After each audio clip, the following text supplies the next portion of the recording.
Chegamos ao nosso terceiro dia do segundo encontro da Fé Reformada Nordeste. E é um prazer poder estar proporcionando a você, a primeira igreja pertence do Recife, proporciona a você, Igreja Evangélica Brasileira, você que participa conosco, temas muito importantes do nosso dia a dia para a nossa reflexão, para que sejamos uma igreja relevante, para que possamos fazer diferença em nossa sociedade. Hoje, no nosso terceiro dia, o Dr. Heber Campos Júnior nos trará um tema importante que é teologia e missões. Mas missões nesses dias de pandemia. Como a igreja pode continuar proclamando as verdades de Deus de forma criativa, de forma inteligente, nesses dias de isolamento, nesses dias de restrições? Então é muito importante você participar conosco, estar atento a isso. É importante a gente também pontuar para vocês que todas as noites nós fazemos sorteios de livros para aqueles que se inscreveram e que estão participando.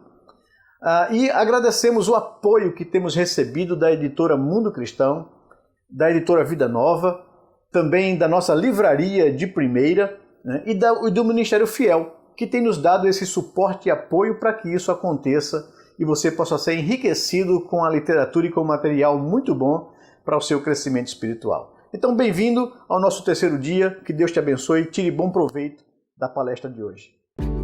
O Vale do Senhor está localizado no bairro de Dois Unidos, Recife. Temos como missão acompanhar e apoiar crianças, adolescentes e famílias em alta vulnerabilidade social. Atualmente atendemos a 150 crianças, 80 adolescentes e 140 núcleos familiares. Todo o nosso currículo é com base nos fundamentos cristãos. Que esse projeto Barnabé possa ser um meio de graça em sua vida, para que Deus possa usá-lo para transformar a vida de pessoas em situação de vulnerabilidade social no bairro da Torre, especificamente na Vila de Santa Luzia. Nós contamos com você. Você está convidado para fazer parte dessa família. Seja um mantenedor. Doe seu tempo. Venha estar conosco. Que Deus possa abençoar ricamente a sua vida.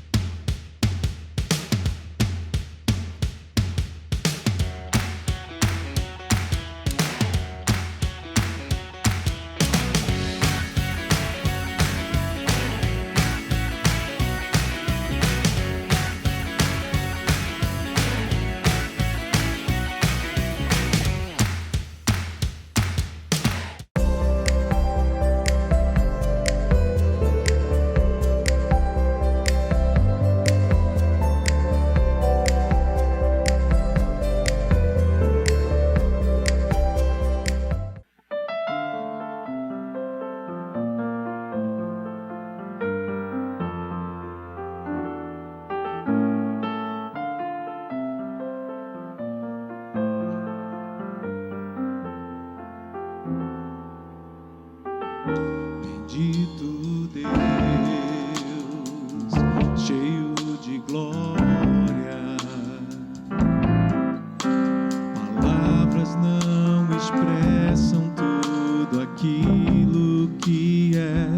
Tu és Senhor, Deus Criador,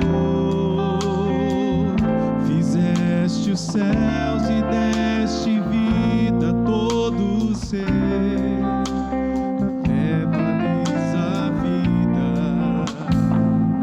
Os céus te adoram, bendito Deus, cheio de glória.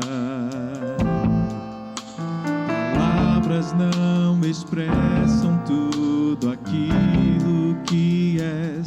Tu és Senhor, Deus Criador,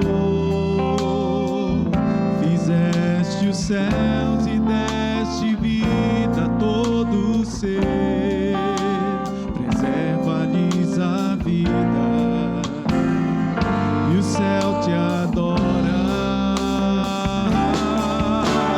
Bendizei a Deus toda a sua criação, pois sua glória vai além do que se diga, pense, cante. Bendizei a Deus toda língua e nação.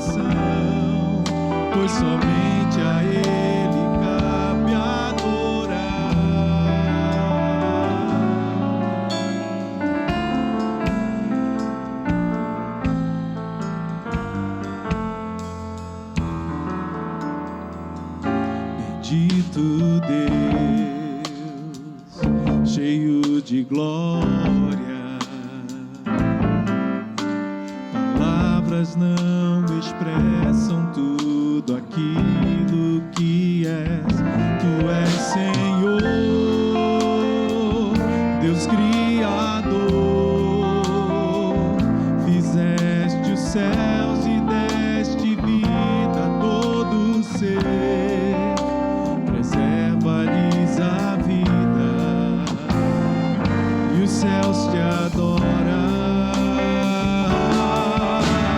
Bendizei a Deus toda a sua criação, pois sua glória vai além do que se diga, pense, cante. Bendizei a Deus toda língua e nação, pois somente a Ele cabe adorar. Bendizei a Deus toda a sua criação, pois sua glória vai além do que se diga, pense, cante. Bendizei a Deus toda língua e nação, pois somente a Ele cabe adorar, pois somente a Ele cabe adorar.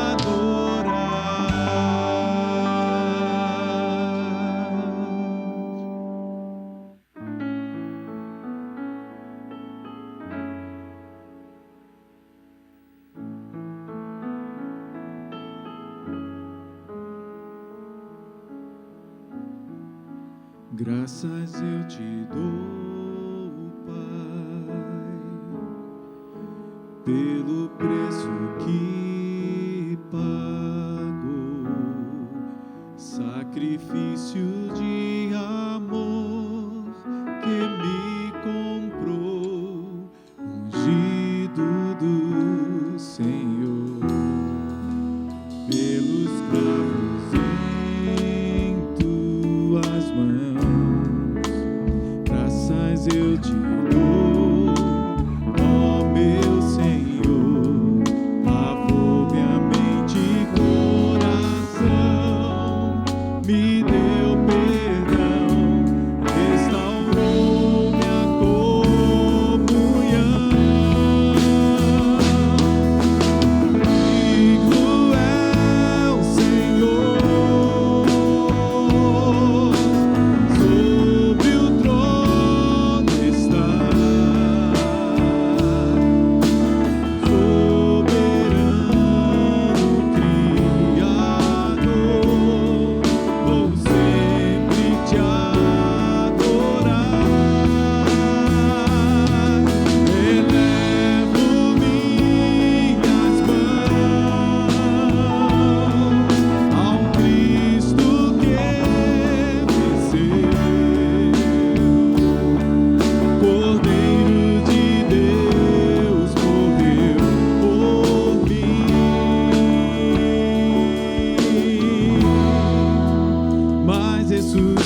Caros irmãos, aqui é o pastor Heber Carlos de Campos Júnior e eu tenho a alegria de participar dessa conferência e espero em Deus que esse seja um tempo frutífero de reflexão em cima da palavra dele.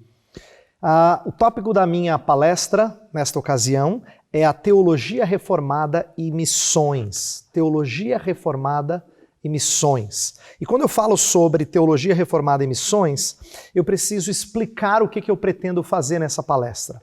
Não se trata de uma palestra sobre como fazer missões, mas mais propriamente como teologia está relacionada a missões. Qual é a ligação que existe entre a nossa fé e a nossa prática missionária. E eu já vou começar dizendo que, costumeiramente, existe uma relação defeituosa, muitas vezes inconsciente, entre teologia e missões. Isso acontece tanto dentro da igreja quanto na academia. Então eu quero ilustrar como, primeiro na igreja, mas também nos meios acadêmicos, nos livros, existe essa relação muito ruim, muito negativa entre teologia e missões que eu pretendo me contrapor a ela. Vamos começar com o ambiente da igreja, um ambiente eclesiástico. Na igreja existe um preconceito relativamente comum contra a teoria, como se ela não fosse útil. Não é? Quem estuda demais não é engajado em trabalho missionário. Então a teologia enquanto teoria não é útil. Ou em alguns casos ela é até prejudicial ao trabalho missionário.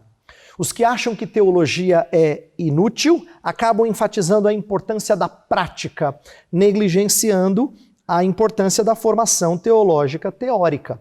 Tanto é que ainda persiste entre nós aquela ideia de que o missionário é a pessoa que não tem envolvimento profundo com teologia. O missionário que está no campo, ele não é um teólogo, ele é apenas um missionário prático. Não é? Os que acham que a teologia é prejudicial ao trabalho missionário, julgam que partes dela não deveriam fazer parte da evangelização. Por exemplo, o teólogo reformado John Murray, em meados do século XX, ele ilustra esse tipo de preconceito com a doutrina da depravação total. Ele fala assim, pregar depravação total é desmotivadora, é o que as pessoas pensam, né? É desmotivadora de uma chamada à fé ou ao arrependimento. E aí o Murray diz que é exatamente o contrário. Ele, como um teólogo reformado que é, ele diz é exatamente o contrário. A gente precisa dessa doutrina para mostrar a total falência espiritual dos seres humanos e quebrar com o seu senso de autossuficiência, para que essa pessoa então corra para Cristo. No entanto, a gente tem que admitir que no meio eclesiástico, algumas pessoas ainda acham que a doutrina atrapalha a evangelização, atrapalha o trabalho missionário. Na academia não é muito diferente. Também existe a crítica de que missões no passado estiveram muito restritas à eclesiologia ou à soteriologia e acabou ocupando um papel de menor importância. Então fazia-se poucas missões porque ela era apenas um subproduto de uma área teológica. Alguns missiólogos chegam a dizer que a teologia deveria estar debaixo do guarda-chuva da missiologia. Não é? Então assim, teologia deveria ser menor do que missiologia. Tamanho o desejo de mudar o referencial. Outros chegam a dizer que missão passou a significar o que Deus está fazendo no mundo, que seria a versão mais ecumênica da chamada Missio Dei. E por conta disso, tem mais a ver com envolvimento com movimentos seculares de direitos humanos ou com organizações de ação social. Por conta disso, como resultado, a igreja enquanto instituição foi considerada muitas vezes obsoleta ou irrelevante por muitos acadêmicos. Embora como indivíduos nós tenhamos diversas atuações, as diferentes esferas das quais nós fazemos parte, nós precisamos contrapor a esse preconceito acadêmico, quando a gente fala de missões, a gente tem que pensar na instituição como apenas uma das esferas onde nós atuamos. Missões precisam fazer parte de uma eclesiologia, pois se não houver um claro entendimento da igreja, a gente não vai conseguir delinear a missão. Uma eclesiologia saudável envolve missões, mas missões não precisam ser entendidas como algo maior do que eclesiologia. Há missiólogos que querem afirmar que a igreja existe por causa da missão, quando na verdade é o contrário. A missão existe para que haja igreja. Como diz John Piper, porque os homens não adoram a Deus, é que há missão. Isto é, a nossa missão é proclamar a missão do Filho e, através de nossa proclamação, ver a igreja ser formada. A missão, portanto, existe para que haja igreja. Bem, à luz desses preconceitos, nessa relação entre teologia e missões, tanto na igreja quanto na academia, eu gostaria de mostrar como a missão sempre acaba sendo definida por teologia. E não é diferente, não deveria deixar de ser assim. Mas ela precisa ser informada por boa teologia para que redunde em prática saudável. Eu quero mostrar como a teologia reformada pode ser muitíssimo benéfica na formação de nossa visão missionária. Eu quero ilustrar aqui com 3 pontos teológicos. A gente poderia abordar outros, mas eu creio que esses 3 já vão ser suficientes para ilustrar como nossa teologia ela é motivadora, ela serve de impulso antes do que de impedimento para o nosso trabalho missionário. Então, o primeiro ponto que eu quero destacar é a missiologia sendo informada por nossa doutrina de Deus. A doutrina de Deus. A doutrina de Deus, o que a gente chama de teontologia, ela tem muito a nos informar e nos moldar em termos de missões. Eu quero chamar a atenção de alguns pontos da teologia reformada de Deus e como ela impacta o trabalho missionário. Vejamos. O apóstolo Paulo é estimulado pela doutrina da eleição a evangelizar. Isso pode ser testificado tanto na sua passagem por Corinto, onde a revelação de que Deus tinha povo para salvar ali o fez ficar mais tempo na cidade, quanto em suas palavras a Timóteo. Deixa eu explicar essas 2 ocasiões.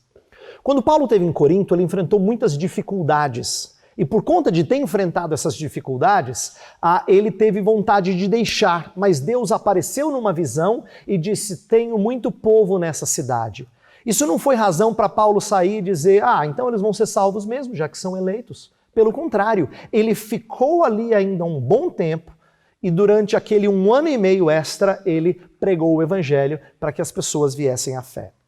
Semelhantemente, quando ele trata com Timóteo, ele mostra como é que ele se vê um instrumento nas mãos de Deus para a salvação dos eleitos. Olha o que ele escreve em 2 Timóteo 2,10. Ele fala: tudo suporto por causa dos eleitos, para que também eles obtenham a salvação que está em Cristo Jesus com eterna glória. Percebe o que ele está ensinando ao jovem pastor?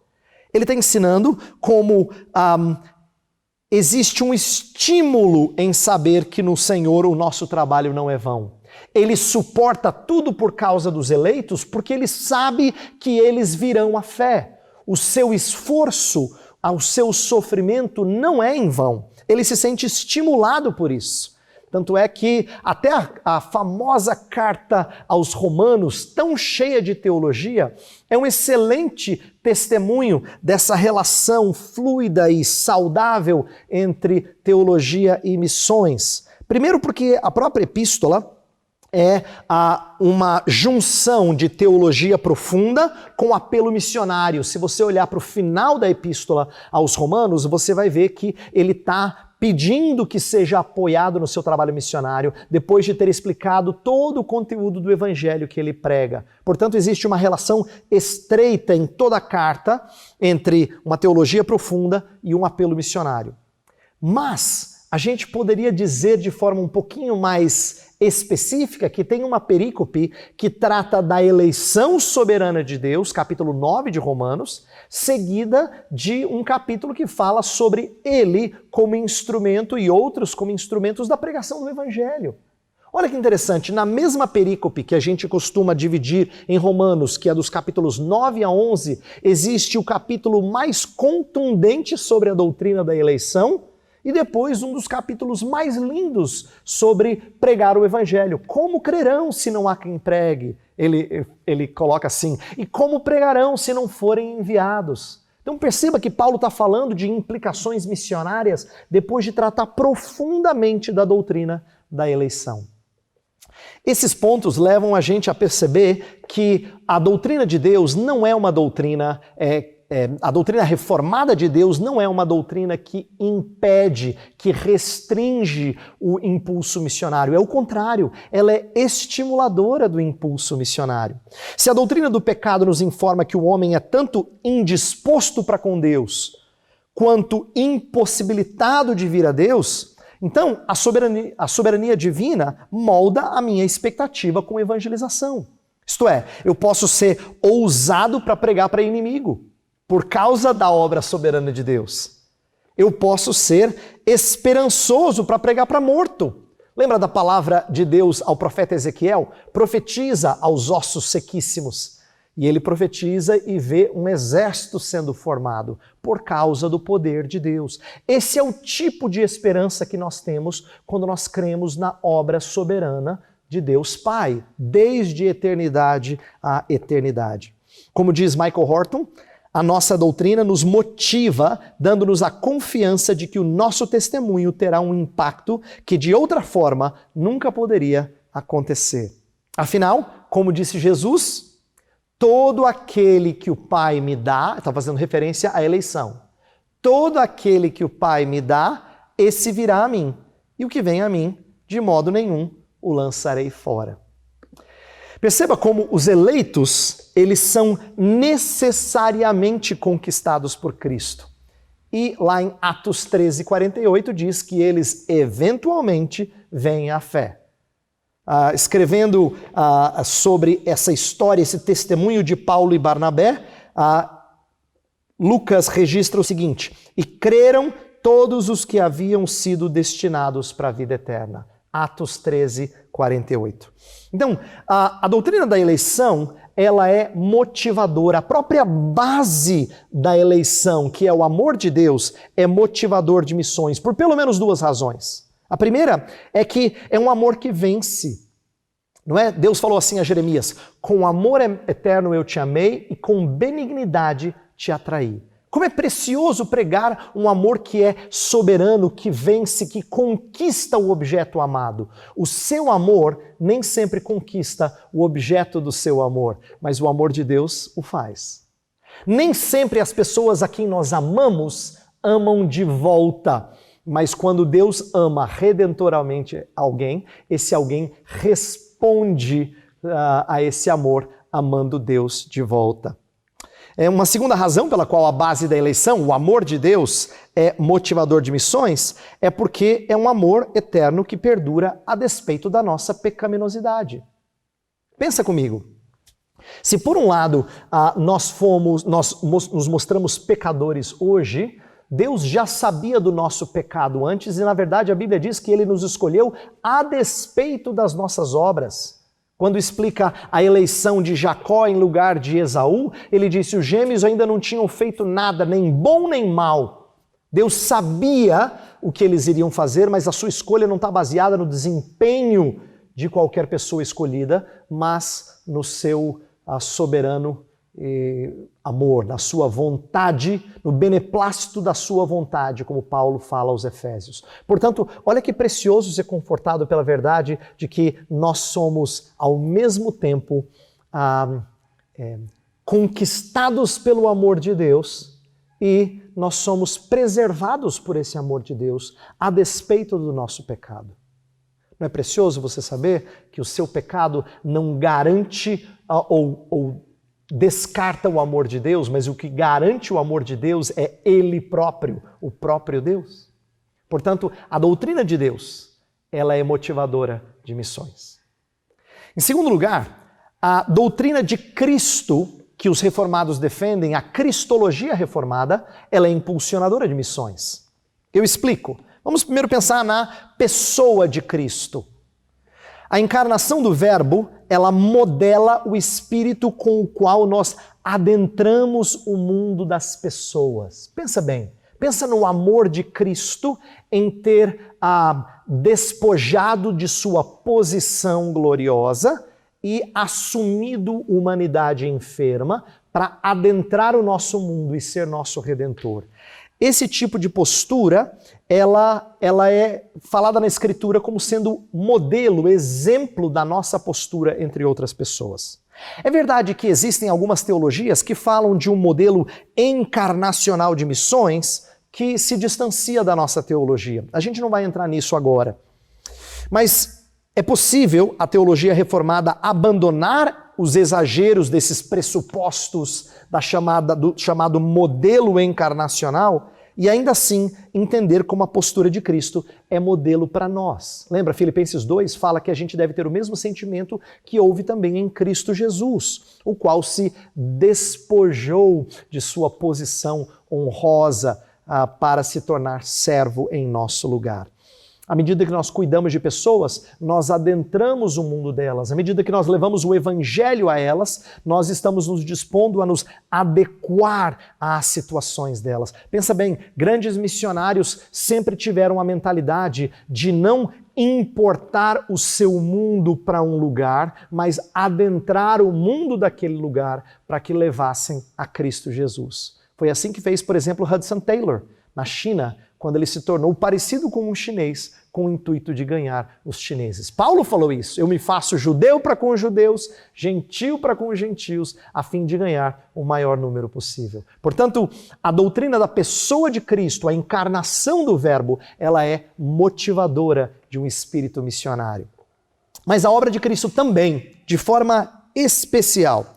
A obra de Cristo, a obra vitoriosa do Filho, é um estímulo para missões. Observe como, antes de comissionar os apóstolos a fazerem discípulos, Jesus os tranquilizou, dizendo que a tarefa deles seria possível mediante a vitória dele.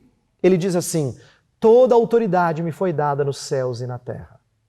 E aí é só depois que ele diz: portanto, ide por todo mundo e pregai o evangelho, fazendo discípulos, não é?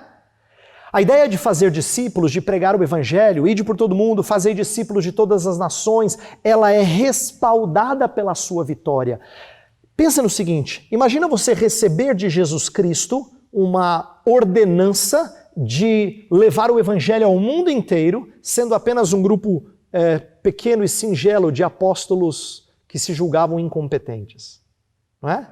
Que tipo de ânimo você poderia ter para fazer esse tipo de trabalho?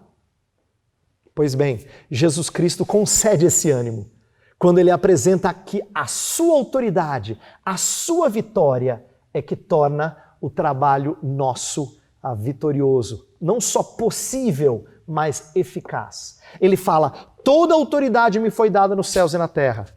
E é por isso que ele diz, fazei discípulos. É o fato dele ter conquistado todas as coisas que torna o nosso discipulado algo eficaz. Portanto, essas são palavras que não são apenas o preâmbulo da grande comissão. Elas são o fundamento motivador da própria missão. Falar da eficácia da obra expiatória do Filho é a motivação evangélica que a gente precisa para perseverar na missão, antes do que estimular fiéis a se engajarem em missões por razões legalistas que não perduram. Deixa eu exemplificar. Você já não participou de algum evento missionário em que as pessoas falaram assim, cadê a paixão pelas almas, irmão? Você já não ouviu isso? Gente tentando impulsionar você pelo senso de culpa. Inclusive, quando é dado exemplos de pessoas ao redor do mundo, ou a pessoa se usa como exemplo de envolvida em missões, você sai daquela conferência missionária se achando um zero, né? Um ninguém, alguém que não faz nada, como eu não amo a Deus. Porque a gente está acostumado a ser impulsionado por razões legalistas. Onde está a sua paixão pelas almas? Ou o dever cristão. E esse tipo de impulso, ele não é um impulso que nos move a muita coisa. Porque tudo aquilo que vem de legalismo, ele perde a sua força rapidamente.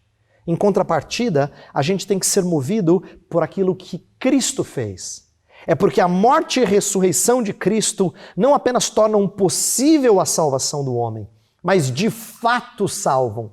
E é por isso que nós somos capazes de proclamar aos pecadores, não aquilo que Cristo fez em termos de possibilidade para a salvação deles, mas que ele realmente realizou a salvação de todos os que nele confiam. Nós não oferecemos uma possibilidade de salvação, nós oferecemos uma salvação segura, vitoriosa, certa. Portanto, a cristologia reformada tem tudo a ver com missões. Sua cristologia apresenta um rei que já inaugurou o seu reino e uma expiação que já venceu o inimigo na cruz e que, portanto, torna a expansão do reino uma realidade presente antes do que apenas futura. Em terceiro e último lugar, para exemplificar como a nossa teologia pode e deve ser motivadora de missões, eu quero falar agora da atuação salvadora do Espírito. Aquilo que a gente chama em teologia sistemática de soteriologia. Não é? Então nós falamos da obra do Pai, nós falamos da obra do Filho, agora da obra do Espírito.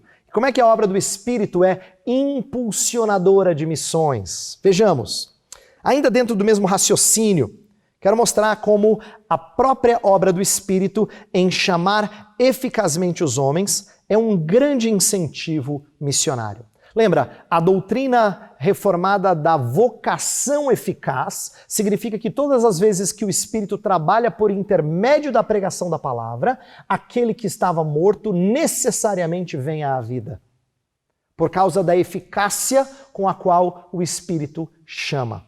Essa é a doutrina da vocação eficaz.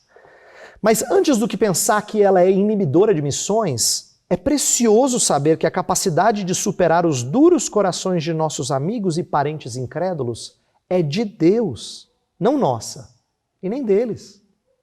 Não somos nós que conseguimos superar as dificuldades do nosso coração.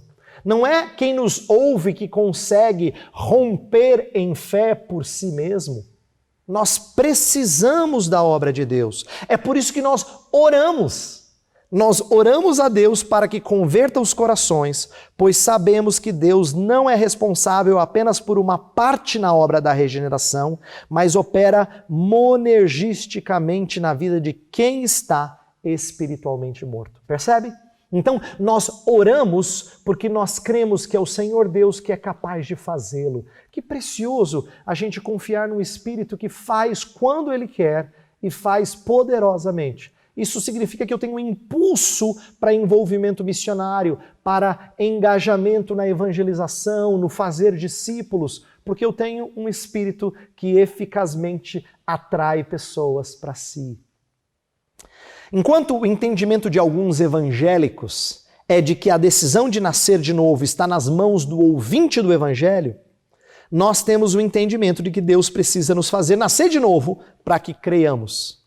Michael Horton, novamente, cita uma ocasião em que Charles Spurgeon, o famoso pregador do século XIX, foi questionado como é que ele poderia fazer missões pregando o evangelho reformado que ele cria, né? As doutrinas calvinistas que ele defendia. E Spurgeon disse que o evangelho calvinista é o único que ele podia pregar a toda criatura. Olha o raciocínio dele, ele levanta a seguinte pergunta: por que você vai estar no céu? Se você responder, porque Cristo morreu por mim, ele vai dizer assim, bem, na teologia arminiana, há muitos por quem Cristo morreu que estão no inferno. Quais são as chances de alguém que te ouve de realmente estar com Cristo, já que a maioria por quem ele morreu não alcançou esse objetivo? A lógica de Spurgeon é, se a morte de Cristo não é eficaz, já que o resultado mostrou muita gente morta indo para o destino de condenação, então nós temos um evangelho que não garante nada. Nós temos uma mensagem que não garante nada. Spurgeon diz, eu só posso pregar o evangelho conforme entendido pela teologia reformada. Portanto, nós temos vários estímulos, e eu citei apenas 3. A gente poderia citar doutrina da igreja, a gente poderia citar a doutrina do Espírito Santo, né? Poderíamos mencionar, do Espírito Santo não, poderíamos a doutrina do homem, como é que ela afeta o nosso entendimento de evangelização. Poderíamos citar a doutrina das últimas coisas, chamada escatologia, e como é que ela molda a nossa expectativa missionária. Existem vários outros exemplos que a gente poderia dar sobre como a nossa teologia não é inibidora, mas motivadora de missões. Mas aí eu levanto uma pergunta importante e eu quero gastar o restante da minha palestra com ela. Então, por que a gente tem a sensação de que a gente faz tão pouco? Por que será que o nosso engajamento missionário parece tão aquém do que deveria ser? Essa é uma pergunta importante. E ela não é fácil de ser respondida, e eu acho que ela não pode ser respondida com uma, duas frases. Mas eu espero prover aqui algumas diretrizes. Eu creio que existem múltiplas possíveis respostas para ela, mas eu vou sugerir três. Três respostas que podem nos ajudar a refletir um pouquinho sobre essa angústia que alguns de nós têm. Por que fazemos tão pouco? Por que a gente não é tão engajado quanto deveria ser? Primeira resposta é que nem sempre os reformados tiveram uma reputação de serem pouco engajados em missão. Essa é uma resposta muito importante.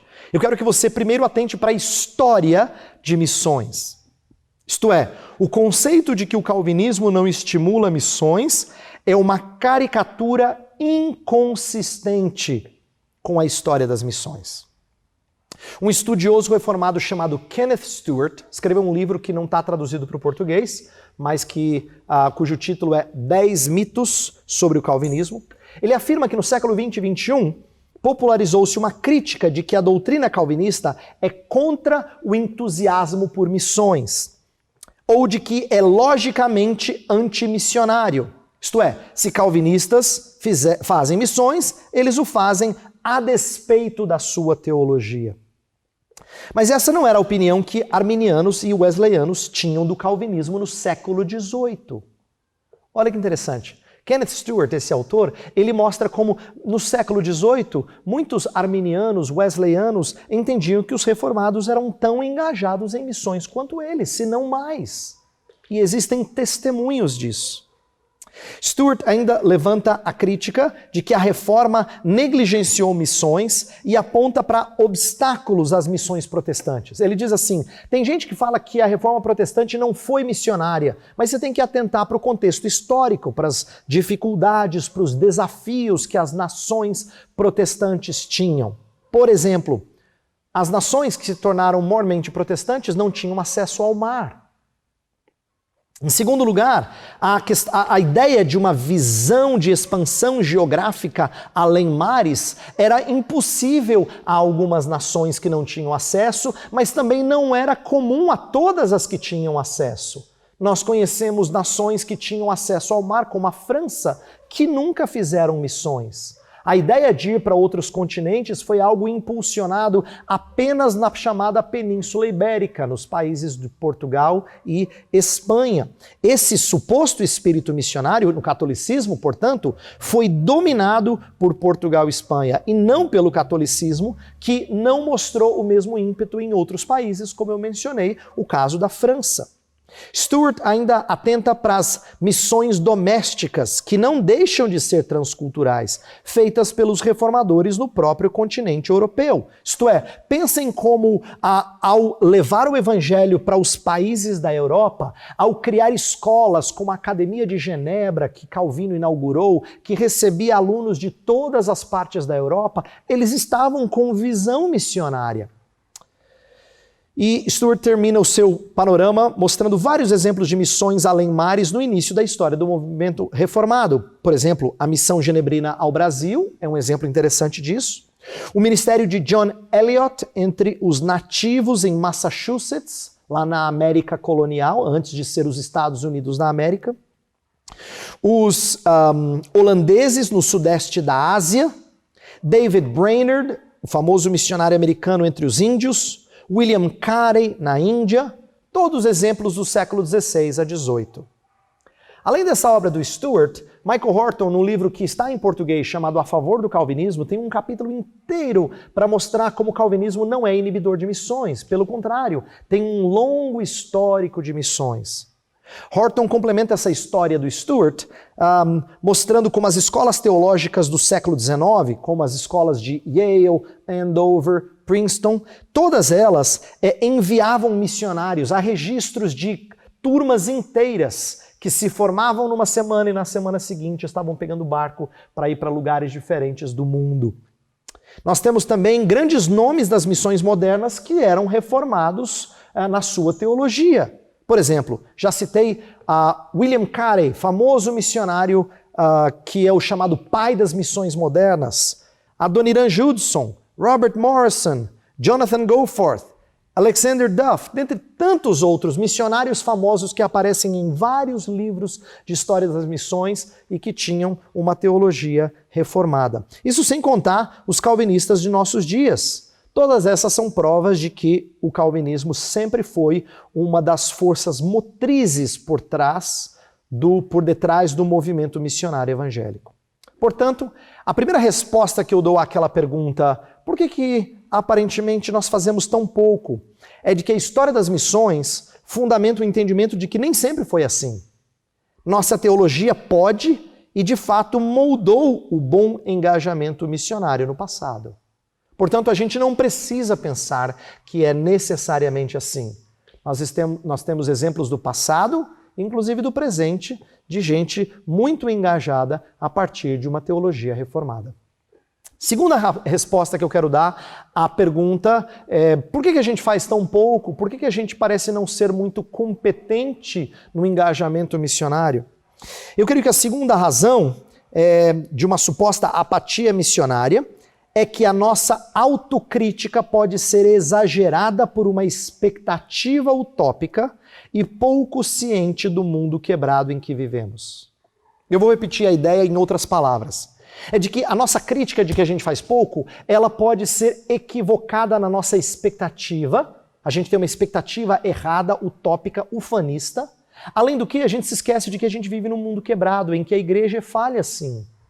Portanto, ela não é um exemplo primordial de uma sociedade encantadora em que não há desigualdades. Não é?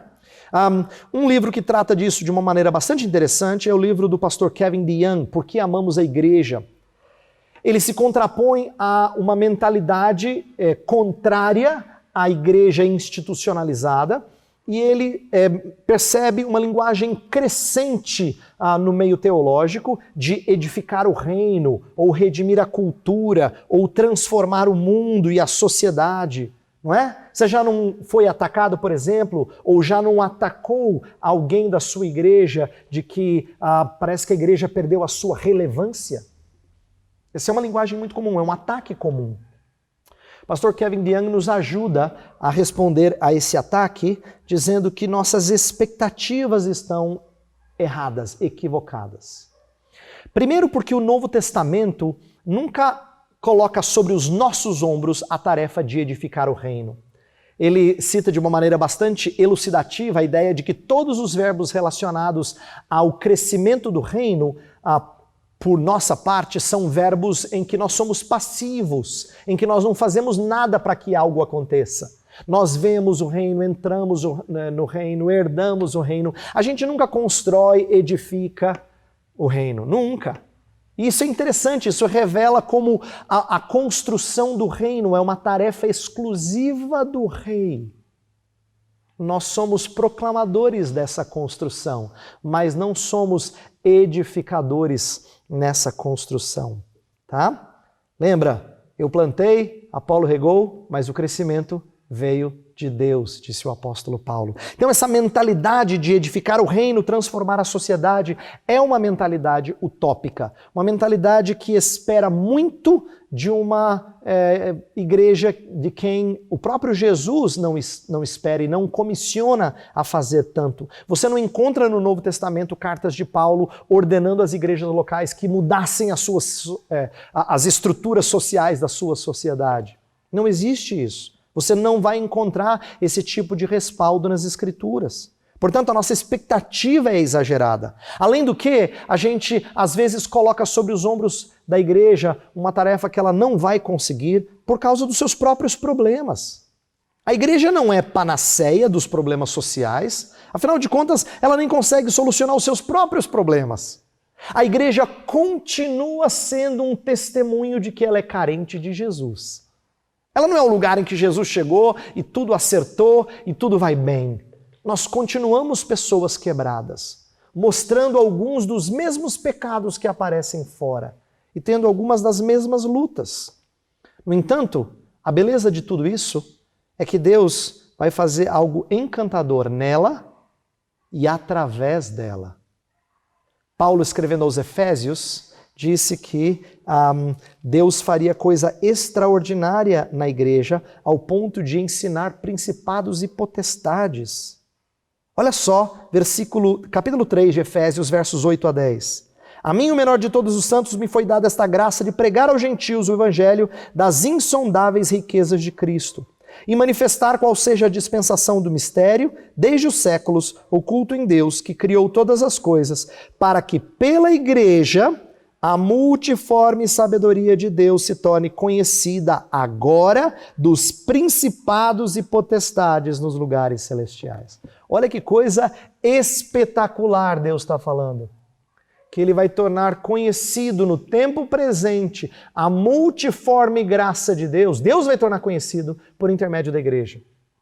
Não é pelo que você faz, é pelo que você recebe. A multiforme graça de Deus vai operar em você, vai transformar você e, através de você, dar testemunho até a seres celestiais, principados e potestades. Essa é a obra maravilhosa de Deus em Cristo, mas que não podemos perder de vista que, enquanto isso não acontece, nosso testemunho parece aquém do que deveria ser. Você já não viu quantas pessoas reclamam sobre a falta de unidade na igreja? No entanto, o próprio Jesus disse que nós deveríamos ser um, assim como Ele é um com o Pai, para que o mundo creia, Ele diz para o Pai, que Tu me enviaste. Para que o mundo creia que Tu me enviaste. Isto é, Deus coloca sobre a unidade da igreja a tarefa de convencer, de persuadir o mundo para crer em Deus. Portanto, se Jesus Cristo colocou sobre a nossa unidade tal tarefa, eu creio piamente que Ele está produzindo essa unidade. Ele está produzindo essa obra unificada no mesmo corpo, para que o mundo creia que Ele é enviado do Pai. Mas nós não podemos, com isso, negligenciar as nossas fragilidades. E entender que é exatamente por causa delas que Deus belamente salva a despeito das nossas falhas. Como diz a Confissão de Fé de Westminster, a igreja é o lugar onde existe salvação ordinária. Não é fora dela, não é nos nossos ambientes outros, mas é aqui, onde o povo de Deus se reúne para ouvir a pregação da palavra e para adorar ao Senhor em espírito e em verdade. Terceira e última razão do porquê a gente parece fazer tão pouco. Eu creio que agora é uma razão mais interna, com respeito à motivação. Eu diria que a teologia que nós professamos formalmente pode não ser aquela que nutrimos em nosso coração. Eu explico. O que nutrimos em nosso coração é sinônimo de cosmovisão. O ponto que eu quero estabelecer é que nossa cosmovisão e nosso envolvimento missionário são sempre compatíveis, mas nossa teologia professada e nossa participação em missões nem sempre o são. Deixa eu explicar isso com outras palavras. A ideia é a seguinte: tudo que a gente faz na vida, é impulsionado pela nossa missão. E até o que a gente faz no âmbito eclesiástico é impulsionado pela nossa missão, aquilo que a gente acredita ser a nossa tarefa. É movida por aquilo que a gente julga ser precioso e importante. Você faz o que você faz porque você acredita que isso é importante e é valioso. Isto é, a sua cosmovisão sempre move você a fazer o que quer que você faça. Sempre nos movemos a fazer qualquer coisa baseada em nossa cosmovisão. Portanto, se nós somos apáticos quanto à missão, é porque temos uma visão equivocada do que é a igreja. Nós temos uma visão equivocada do que é a igreja. Nós achamos que igreja é um lugar onde nós nos reunimos apenas para termos um tempo gostoso com as pessoas que eu amo, antes do que ser agente proclamadora do reino. Nós temos uma visão supervalorizada dos nossos confortos e comodidades. Isto é, eu me acomodo à minha vida e aos seus confortos e à sua tranquilidade antes do que gastar-se pelo Evangelho de Cristo. Isto é, a nossa nossa apatia se deve a uma visão pequena da glória do Evangelho e da urgência do seu anúncio. O que eu estou colocando para você é o seguinte: pode ser que você professe crer nessa fé reformada, mas essa não é a sua cosmovisão conforme ela foi absorvida no coração. Cosmovisão é formada não necessariamente pela teologia que nós professamos crer e entendemos intelectualmente, mas pelas crenças que nutrimos no coração e vivemos por elas. Nem sempre nossa teologia ortodoxa confessional está informando e moldando a missão, mas a nossa cosmovisão sempre o está. Sempre o está. Então, o maior envolvimento missionário se dá à medida que nós nos apropriamos da boa teologia e a nutrimos no coração. Minha oração é que você comece a pegar essa boa teologia que nós falamos nessa palestra e você passe a amá-la e torná-la o impulso que te move a engajar-se no movimento missionário. Que Deus te abençoe. O que impede você de crescer no conhecimento do Senhor? Falta de tempo para dedicar aos estudos? Dificuldade em encontrar bons conteúdos? Motivos financeiros? O Curso Fiel de Liderança oferece cursos rápidos, totalmente online e divididos em várias aulas. Isso lhe permite ajustar os seus estudos de acordo com a sua disponibilidade de horário. Tenha acesso a cursos com professores como Augustus Nicodemos, John Piper, Jonas Madureira, R.C. Sproul, Franklin Ferreira e muitos outros, além de palestras, e-books, audiobooks e muito mais, por meio de uma assinatura de apenas R$ 29,90 por mês. Nós queremos ser seu parceiro nessa caminhada e ajudá-lo a alcançar o conhecimento. cursofieldeliderança.com.br.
Oi pessoal, graça e paz, passando por aqui para lembrar vocês do nosso tão amado Instituto Filadélfia.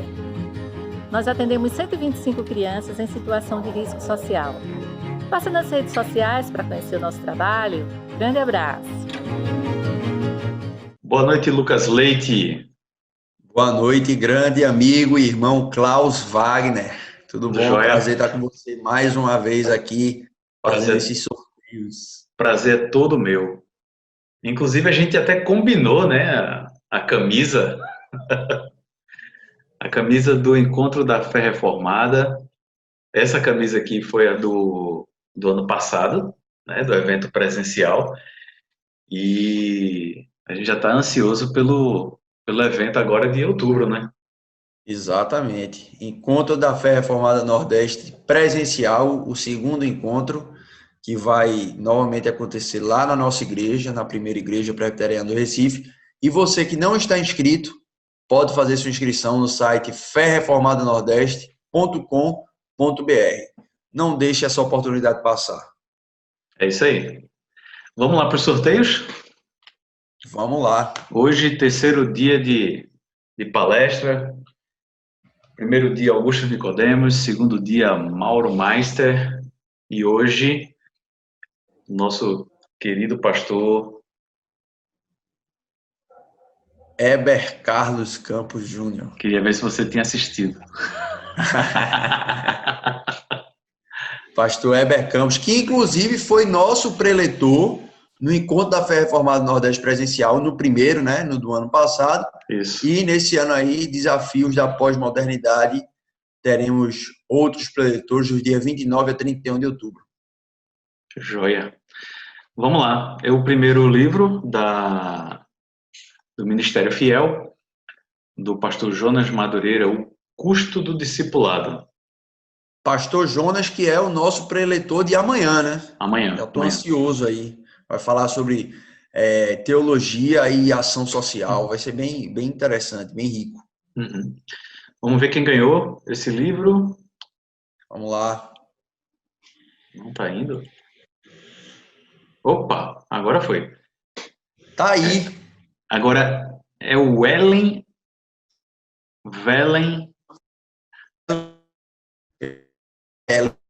Pois não, uma Velen. Velen mais uma Velen. Ellen Jerônimo Neves. Parabéns, Ellen. Fique aí ligada no seu e-mail que a gente vai entrar em contato para pegar mais detalhes. Beleza, parabéns. Vamos para o segundo. Igreja em lugares difíceis. Como a igreja local traz vida ao pobre e necessitado.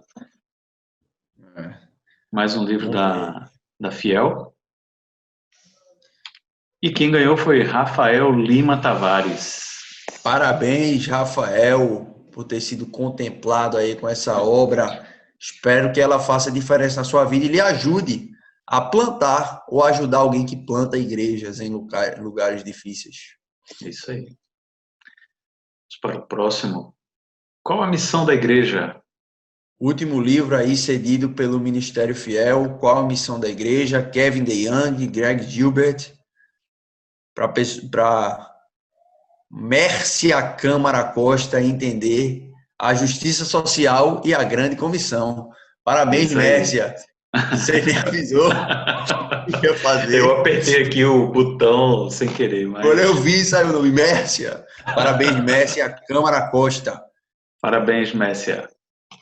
E Wagner, lembrando também que o nosso evento, além de ter esse objetivo primário de espalhar a fé reformada e nutrir os nossos irmãos em Cristo espiritualmente, nós também temos um cunho social no evento. E no QR Code, se você apontar o seu celular para o QR Code que está aparecendo aí no cantinho da tela, no cantinho de baixo, você vai ter acesso à história de 4 projetos sociais aqui do Recife: o Projeto Barnabé, o Instituto Filadélfia, o Parque dos Milagres e o Lar Presbiteriano Vale do Senhor. Você vai conhecer um pouco mais dessas instituições de caridade aqui do Recife, todas elas instituições cristãs, apoiadas ou com alguma ligação com a nossa igreja. E também nesse link do QR Code, que já está aí no celular de Klaus Wagner, você vai poder clicar no botão do PagSeguro e fazer uma doação do valor que você quiser.